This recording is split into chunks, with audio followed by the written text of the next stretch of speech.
कल्याण डोंबिवली महानगरपालिका निवडणुकीसाठी आजपासून उमेदवारी अर्ज दाखल होणार आहेत. मात्र केडीएमसीच्या मतदार यादीमध्ये प्रचंड घोळ झाल्याचा आरोप करत शिवसेना शिंदे गटाच्या शिष्टमंडळाने केडीएमसी आयुक्तांची भेट घेतली.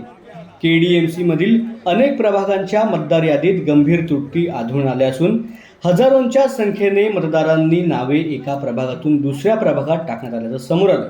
त्यामुळे मतदारांमध्ये मोठ्या प्रमाणात संभ्रमाचं वातावरण निर्माण झालंय. या संदर्भात वारंवार तक्रारी करून आणि पाठपुरावा करूनही अद्याप कोणतीही ठोस उपाययोजना करण्यात आलेली नाही असा आरोप शिवसेना शिंदे गटाने केलाय. त्यामुळे मतदार यादीत सर्व घोळ तातडीने दूर करून सुधारित आणि अंतिम मतदार यादी प्रसिद्ध करावी, तसेच या घोळासाठी जबाबदार असलेल्या संबंधित अधिकाऱ्यांवरती कडक कारवाई करावी अशी मागणी शिवसेना शिंदे गटाकडून करण्यात आली आहे.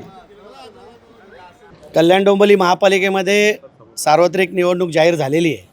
त्या अनुषंगाने मतदार याद्यांमध्ये प्रचंड घोळ असल्याकारणाने आम्ही वेळोवेळी त्यांच्याकडे सगळ्या सूचना केल्या होत्या. त्यानंतर त्याचे जे काही मतदार यादी प्रारूप मतदार यादी जाहीर केल्यानंतर ज्या काही हरकती सूचना होत्या त्यासुद्धा आम्ही घेतलेल्या होत्या.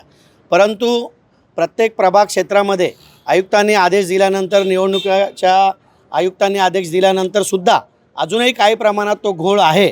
याच्यासाठी आज एक शिष्टमंडळ शिवसेनेचं कल्याण डोंबिवली महापालिकेचे आमचे आमदार राजेश मोरे साहेब असतील, जिल्हाप्रमुख अरविंद मोरे साहेब असतील, इतर सर्व शहरप्रमुख निलेश शिंदे असतील, महेश गायकवाड साहेब असतील, रवी पाटील असतील, नितीन पाटील असतील, संजय पाटील असतील, अशी सगळी मंडळी आमची या ठिकाणी आज भेट घ्यायला आलेली आहे. याचं कारण मुख्य हेच होतं की ज्या प्रभागाची रचना करण्यात आलेली आहे त्या प्रभागातच त्या मतदाराला मतदानाचा हक्क मिळावा यासाठी आम्ही आज या ठिकाणी आलो होतो. आणि ती तात्काळ यादी दुरुस्त करून या कल्याण डोंबिवलीमध्ये प्रसिद्ध करावी, जेणेकरून त्या मतदाराचा हक्क कोणी हिरावून घेऊ नये यासाठी आम्ही आयुक्तांना विनंती केलेली आहे. आणि जे अधिकारी याच्यामध्ये दोषी असतील त्यांच्यावर कडक कारवाई करावी अशा पद्धतीने आम्ही सूचना केलेली आहे.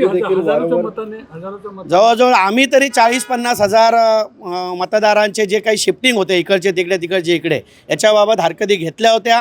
त्यामध्ये जवळजवळ आता आमचं म्हणणं आहे की या 100% आम्ही घेतलेल्या हरकती या रास्त आहेत. एकही हरकत आमची चुकीची असेल तर तुम्ही आम्हाला दाखवून द्यावी.